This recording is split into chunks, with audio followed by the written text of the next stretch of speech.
Good afternoon and welcome to Motivation Speaks with Angel Ferguson. We thank you for joining us during our weekend edition. And I have to say I am excited that we have a guest with us today. We have Shenell, and we are going to discuss her book, new release, A Good Thing. So we are going to interview her today and learn all about her process of the journey of becoming a writer, a published author. We're going to learn about her dive into being a blogger and doing reviews. So if you are looking for someone to do reviews for you, we're going to share her information so that you can contact her for her services. And we would love to stay connected with you, our listening as well as our reading audience. You can visit us via Facebook. Our pages are WTI Productions, author Angel Ferguson, and our magazine is Hope and Truth Magazine. Our mailing address is 7402 North 56th Street, Building 800, Suite A and B, Tampa, Florida 33617, and our telephone number is 813-336-2181. And we'll be back in just a moment, and when we come back we will formally introduce new author Shenell and her book, A Good Thing.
Good afternoon. We are back with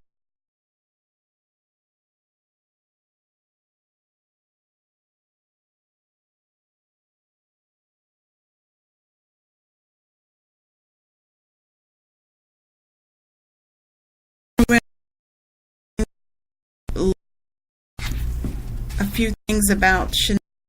I have to I am so I had last Friday while I was going out to volunteer with the church that I attend over at the and heard just a little bit about she is preparing for her book signing on tomorrow and invited her to come today, and I'm so very glad that you know how you just have those divine connections at the right place at the right time.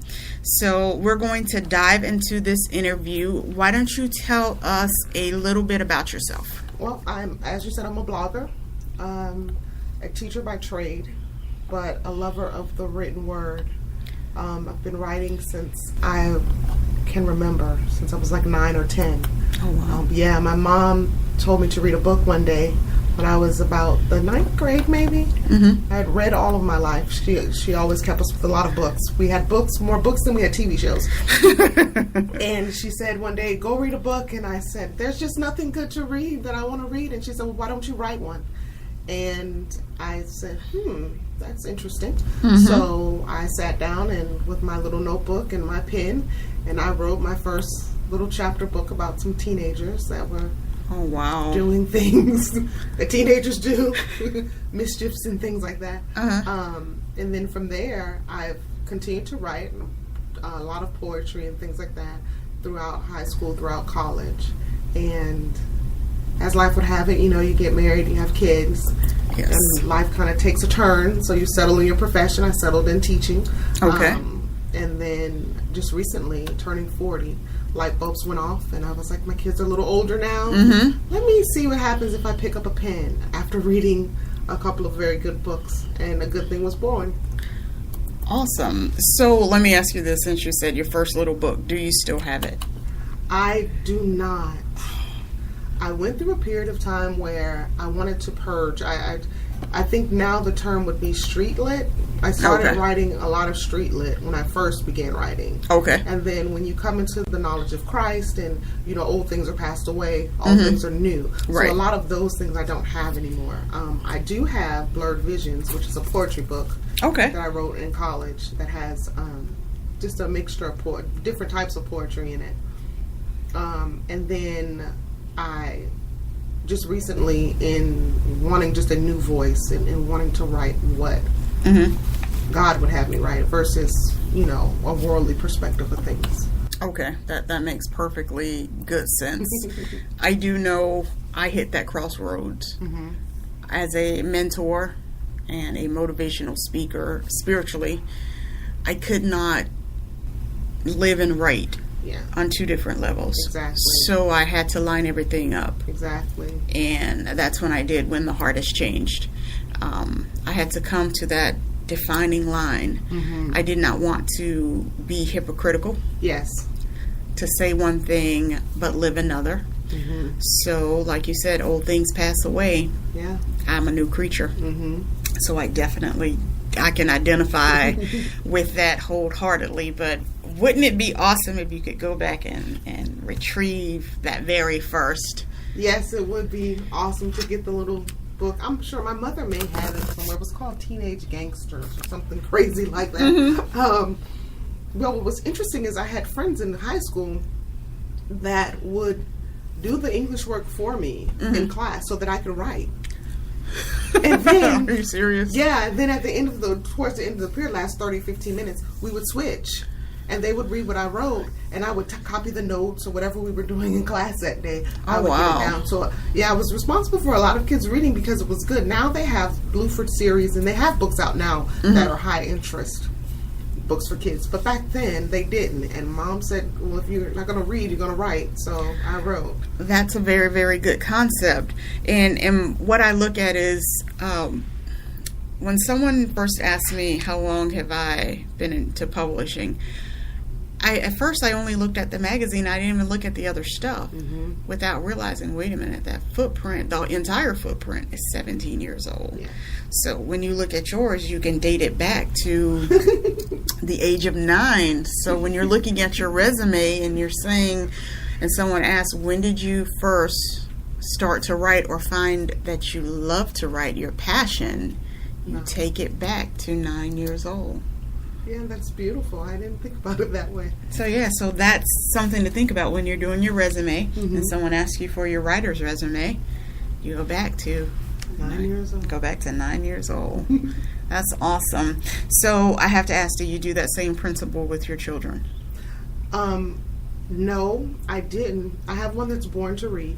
She loves to read. She'll read anything you give her. I have one that's very technical. She likes music, cello. She's a celloist. Oh, wow. And she's out of the box in her thinking. She'll read, though. She likes biographies. And then I have one that picked up writing naturally. Okay. I never had to ask her to write. She saw that I was writing one day and decided that she was going to sit down next to me and write too. And she actually wrote a very beautiful story. I was like, wow. And we've talked about, steps of publishing and, developing characters and making it stretch. She also draws too. Awesome. So she'll draw little people. And so I'm trying to get her to merge that together without forcing it on her. Right. I want it to be really organic. Right. I do know, I have a client, Najari Jackson, who his first book, Revelation at 13, the compilation, he actually has an art gallery in his book. Oh, wow. So give her that principle, that with her short stories, that the art that she creates could go to mirror it. So in its introduction to the story. Yeah, I like it. So that is something definitely feed into and tap into that interest. And the concept of teacher. What subject do you teach? English language arts. So it's just all tied in and wrapped up together. It's all I started with just teaching everything on the elementary level. Okay. I did that for a while, and I got an opportunity. They said, hey, I actually had death in the family, so I went away. I came back, and they said, hey, we're thinking about doing something a little different. How do you feel about teaching 3, 4, and 5 English? And I said, oh my God, thank you so much. There is a God in heaven. I don't have to teach math. And the lady said, oh no, I love to teach math. And I said, thank you. And I hugged her. Oh, and wow. it lifted every burden off of me. Not that I can't do math. I can, of course. And I wasn't a great math student, so I'm a great math teacher because I understand the reason why you don't understand the fractions. Right. But writing is my life and reading is my life. So I have the pleasure of teaching and now mentoring. I do more mentoring than I do teaching. I actually took a year out of the classroom. Okay. So now I'm mentoring teachers who are teaching English language arts. Wow. So therefore, because I'm always constructing. So it takes you into more of a not more than mentoring, but teaching how to write. Wow. So now you mentor the teachers. Yes.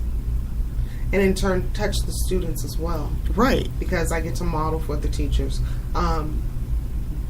But in getting them to understand reading, not parents and teachers are like, they know all the words. They can read all of the words. I don't understand why they can't comprehend. Right. And so it's just that reading comprehension piece that a lot of kids and a lot of teachers and parents we miss. Because reading is more than just being able to say the words. It's being able to think and internalize the words. Yes. And that's that writer part in you. Because I know for me, words have a rhythm. Yes. And you have to find your own dance. Yes. Definitely. So when I'm reading or when I'm writing, it's in a rhythm. It's my own beat. You have your own and I have mine. And I think it cultivates to our lives in general. Find your rhythm, find your beat, and dance to that and live. So I think and I try to practice that and enhance that in our mentoring program as well. Why were you created is what I always ask them. Do you know why you were created? As we're looking at this book, A Good Thing, tell me a little bit about the book.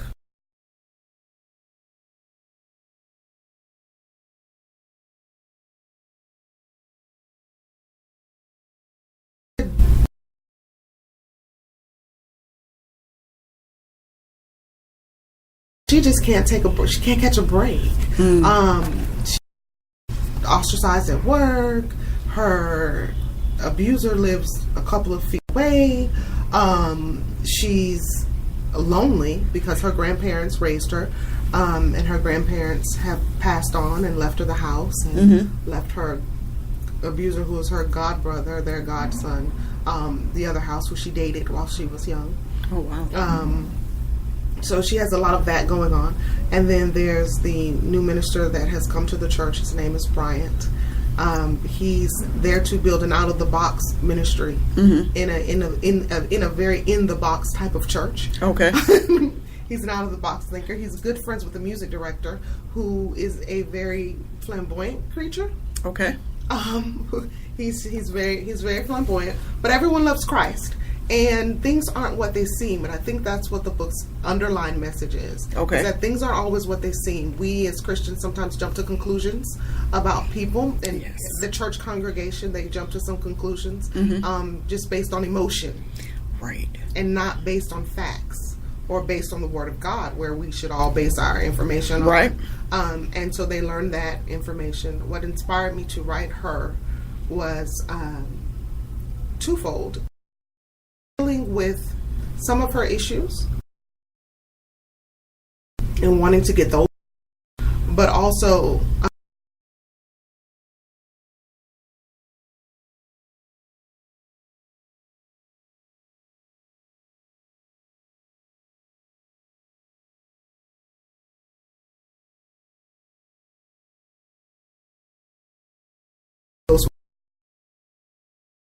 right, in praying about the character and what she would go through and who she would become. She just kind of fell into my spirit. Okay. She writes poetry. And that's kind of her coping mechanism. Okay. It's her poem. So there are a couple of poems in there, and a lot of her poems are to God, because that's how she prays. Okay. Which, as we know, Solomon, David, poetry. Yes. If you really, really tap into it, those are some beautiful, beautiful poems. Yes. They are prayers. And which brings me to the next question, and you've already answered it. When you are developing characters, you have to live through them. Yes. So a part of her definitely is me. And I think every character in the book kind of starts out someone that's close to you. My mom, bless her little heart, said, I hope you didn't put me in your book. She was very, please don't put me in your book. And I was like, no, Mom, you're not in my book.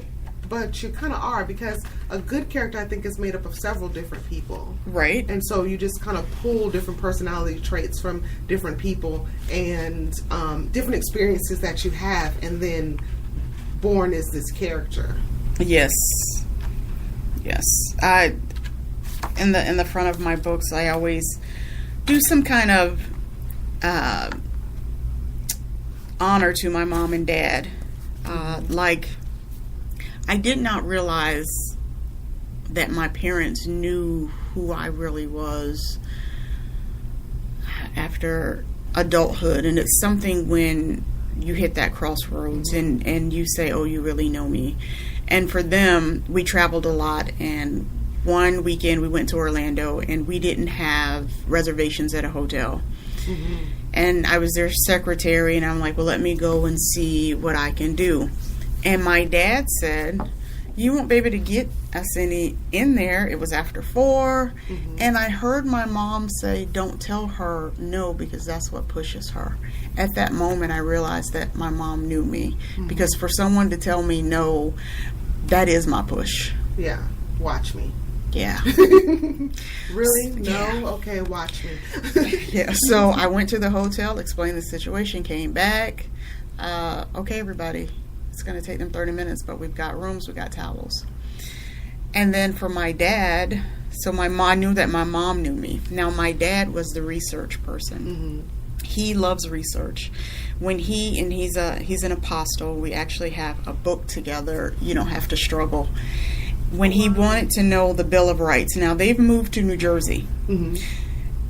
But he would call here and say, I need you to do research for me for the Bill of Rights, because he would teach it from the spiritual side. Okay. So that avenue of, if I needed to know the details, I've never been one that you can come and just lay anything at my feet. I need to look it up and read it myself. Yes. So that I got from my dad. So for your mom to say, you don't have me in that book, do you? Like you said,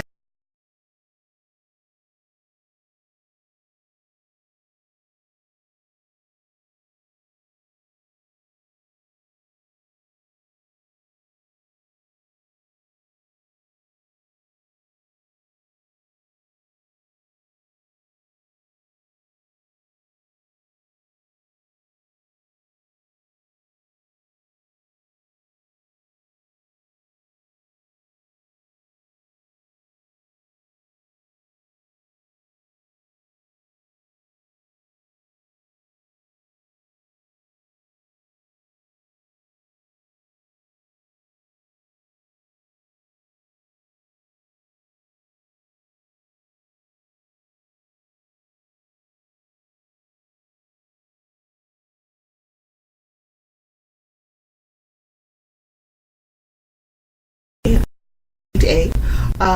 It'll be from 2 to 4, so right after church. okay. As everyone is going to either finish up the dinner and headed home, or finishing out their church service. I'll be coming in from church. There you go. There you go. Like everyone else. So right after church, we're going to gather. There'll be some light refreshments and some good music, and we're going to just celebrate the fact that a good thing is born. Yes. I have to tell you, congratulations. Thank you. I do know that it's birth. It is birth. Labor. Yes, it is literally birth.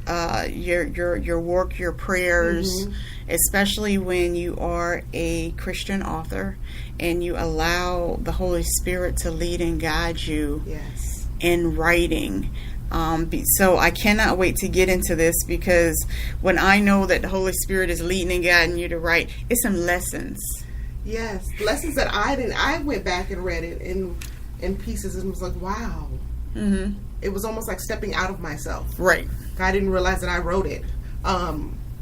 Or I grew from reading some of the things that she went through. I was like, well, that is a good perspective to look at. Like, thank you, Holy Ghost. And I'm thinking, silly, that's your writing. You wrote it. Right.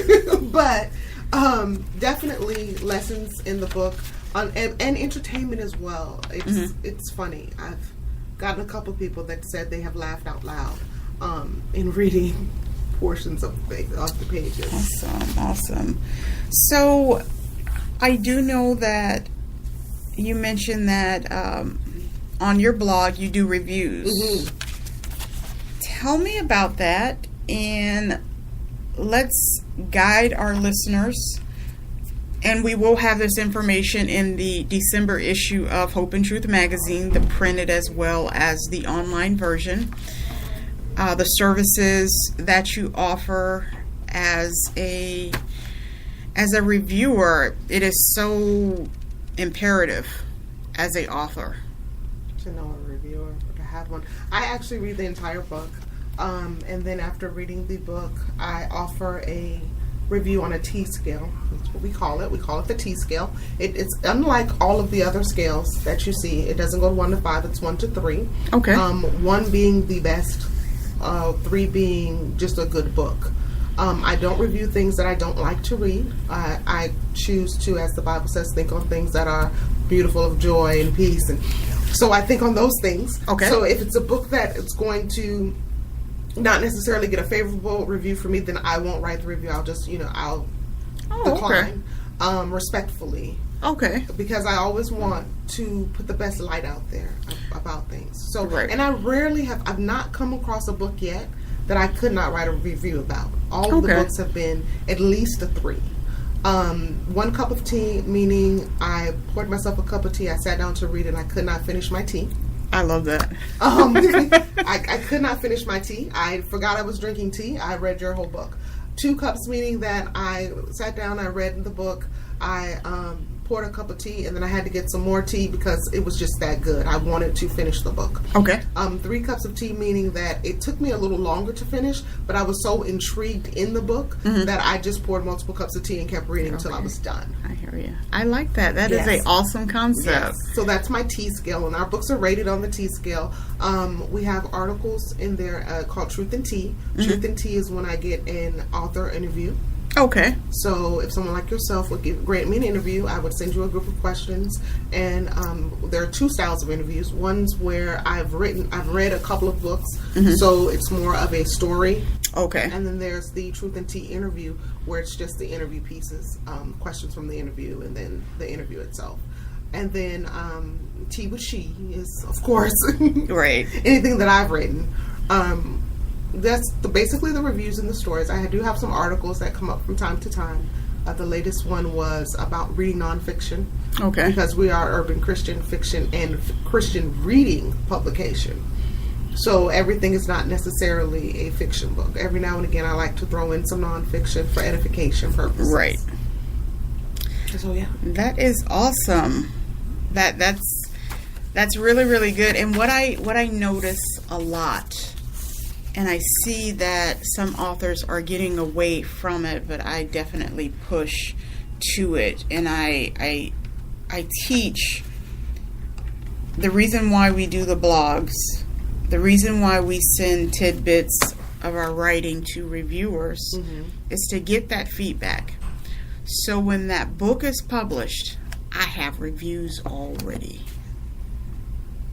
That is the importance of staying engaged, building your audience long before the book is released, because they are anticipating you've given them tidbits of teasers, and today I wrote this, and today I dealt with this character, and we are just really, really hungry and waiting, when is the book coming out? Yes. And because you've gotten some reviews along the way from some of your writing, you're able to add those reviews, and they're called early reviews to your books. Okay. So that might be something that you might want to add Definitely. to your services. Especially to part 2. Part 2 will be out soon as well. Of a good thing. It's called Okay. If I Be Lifted Up. Oh, okay. So So that writing book has definitely, yes, it has you. Yes, it definitely has me. It has me again. I wrote, like I said previously, when I was younger, I wrote. It has me again. I'm so excited to be in a headspace where I can create and to write. I absolutely love it. It's Awesome. You mentioned that you have a book coming out in December. yes. Tell me about that. I'm a part of an anthology. The anthology is called #BlackLoveMagic. It's a group of stories about Christian marriages. Oh, okay. Yeah, it's going to be beautiful. Oh, wow. There are several authors. I just happen to be one of them. My story is called it's called Love in the Street to Heaven in the Sheets. Oh, okay. Yeah, Love in the Streets to Heaven in the Sheets. Okay. That's my take on it. It's a story about a beautiful couple, Corinne and Kevin, who are at a marriage retreat. And so they're kind of discussing how they met and going through some of the they're separated, and he's with the guy group, she's with the girl group, and they're just discussing marriage and their different points of views and perspectives on marriage in their different classes that they're in during the book. And then that leads to Corinne 13 and 11, Okay. which will come out probably January, February. So there's a sequel that comes out after the anthology. Wow. Yeah.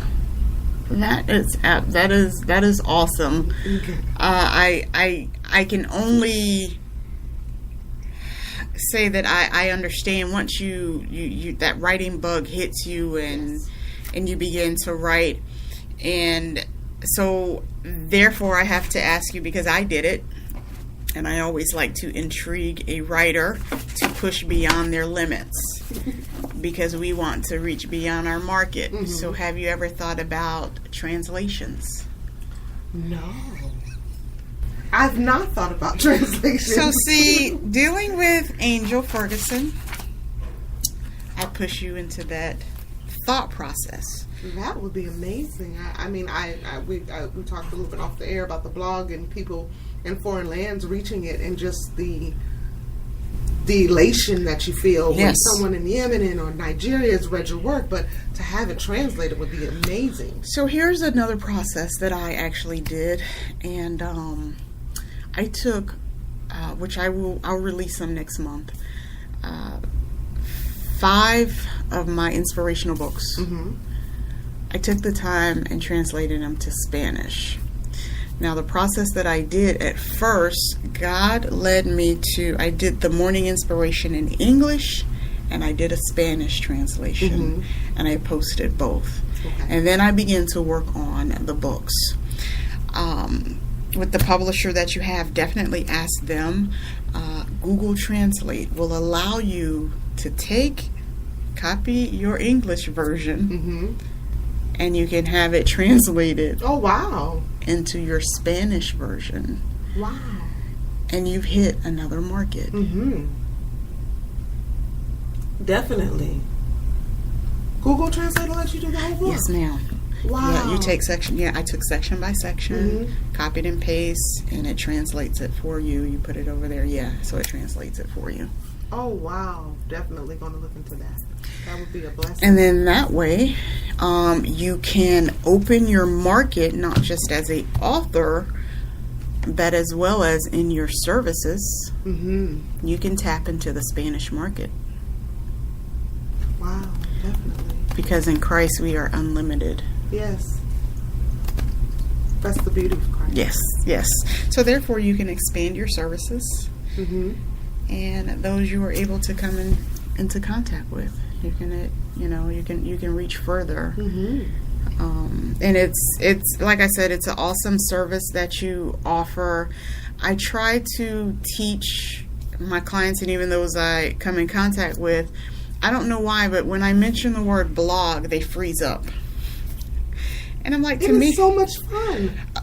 Okay, somebody who can identify with me that blogging is fun, writing is fun. So much fun. I moved from once a week to twice a week, Wednesday and Sunday. Wow, see? Because I love to write. Yeah. And your blog posts don't necessarily have to be long. They're not chapter books. So it's a great break in between, right. When you get mad at your character because they're doing what you need them to do, but you don't want them to do that right then and there. So you get a little attitude. Right, with the person that you're writing about. Yes, I can blog about that. Yes, then I can kind of go over and take a brain break and punch out an article about something or, something that I'm reading. It's a great conversation. It is. What you acquired that day as far as writing, you met your goal. You set a goal that say, hey, I want to write another 4,000 words into my book. And that's what you blog about. The blog is really a journey on your progress. But I've come across, and they cringe, and I'm like, but you're a writer. So is that really your passion? Yeah. Because I could literally write. I have notebooks all around me. This one right here is for vision. I only write vision stuff. This right here is notes. I have a notebook in there. I do too. I have a notebook in my purse. I have a notebook in my work bag. Has several notebooks. Yeah. For different. The blog has a notebook. Notes has a notebook. Books have a notebook. Yes, there's notes in the phone. There's notes everywhere. So, and I try to get them to grow their audience. They just the importance of you have to introduce yourself before you do the product, because and then I give them this hardcore conversation. Family and friends support is verbal. That's really not your true audience. And I'm learning. They're nice. They love you. They want it for free. They want it for free or at a discounted rate or... Let me read it. Wait a minute. Let me read it.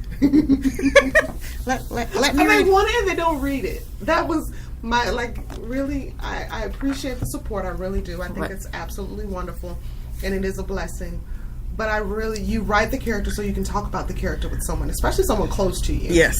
So I have sisters and family members that have bought the book that haven't finished it. And I'm like, oh, guys, please, because I want to talk about my character. I want to hear what did you feel when Shenell wrote those words in her journal? Right. Because this is what I was feeling when I was writing those words. Right. And so yes, definitely. They're not. When I find my audience, I love my audience.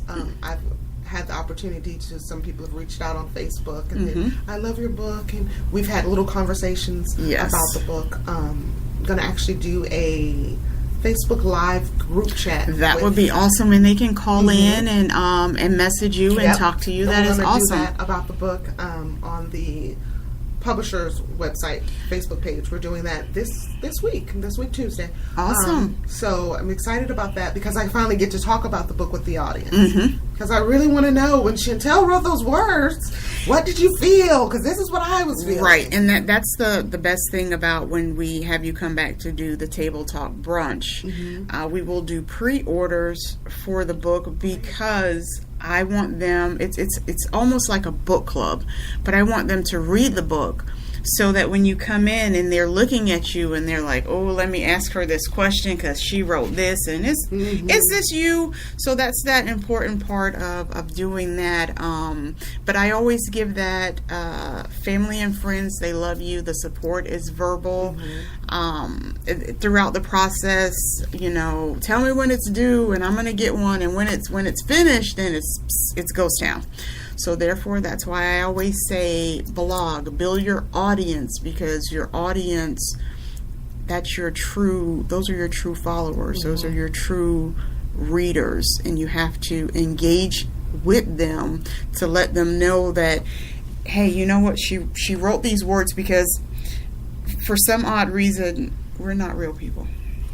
Authors aren't. We're not real. I'm learning. You learned. You finally learning that. I'm learning that we're not. No, we're not real people. And when someone gets the book, then it's not a real person who wrote that. So when they get the opportunity to meet that author face to face, all of the questions begin to explode, because to sit and devise different characters is unimaginable to them, because you have to keep it on course. It's not just like some rare thought in their head, a rare conversation that they're, went over from the other day.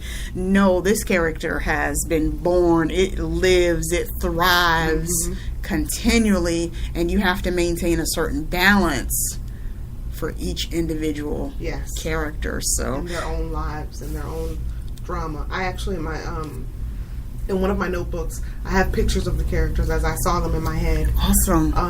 And my daughter said, "Who are these people? Who are these people in your book, Mommy? Like, these are the characters." Mommy, that's weird.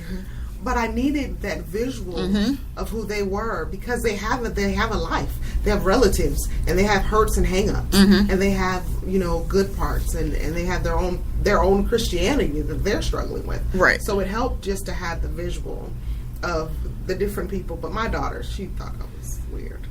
I think that's an awesome idea. That whatever it takes to get you in that writing groove is what you have to do to get it done. So absolutely, that's awesome. Tell us again about the time and the location and the price for the book signing tomorrow. There will be books available at the book signing for you to purchase, and you will have the opportunity to meet Miss Shenell and get a signed copy of a good thing. So tell us the details again. The book signing will take place in Tampa, Florida, at Perfect 10 Nail Salon. It's in Tampa on MLK. Been in business 35 years. Wonderful. Kim Mallard is the owner. Books will be available for purchase for $10, and that does include the signing of them. There'll be photo opportunities. We'll take a lot of selfies. We'll have some refreshments, because everyone, including myself, will be coming from church. So we'll have some refreshments. And then there's also going to be some gifts on sale there too. Kim has a nice arrangement of African American mugs with artwork and calendars and bags and things like that as well. That'll be on sale. Awesome. We'll be back in just a moment. We're going to discuss a little bit more about this book. Join us.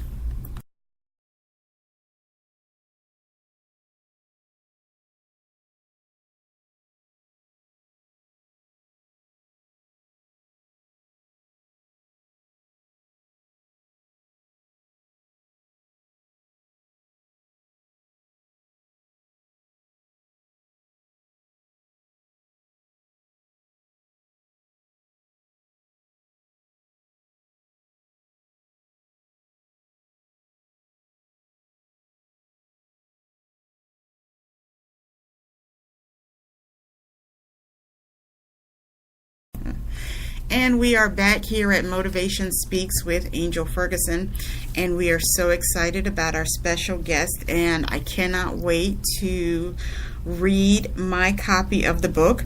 We do have copies here at the bookstore, and the name of the book is A Good Thing. The author is Shenell, and each book is priced at $10 per book. And we will have details as to when we will have her back for the Table Talk brunch. During that time, we have catered lunch, and you can come in and meet her. Yes. Ask her questions about her writing process.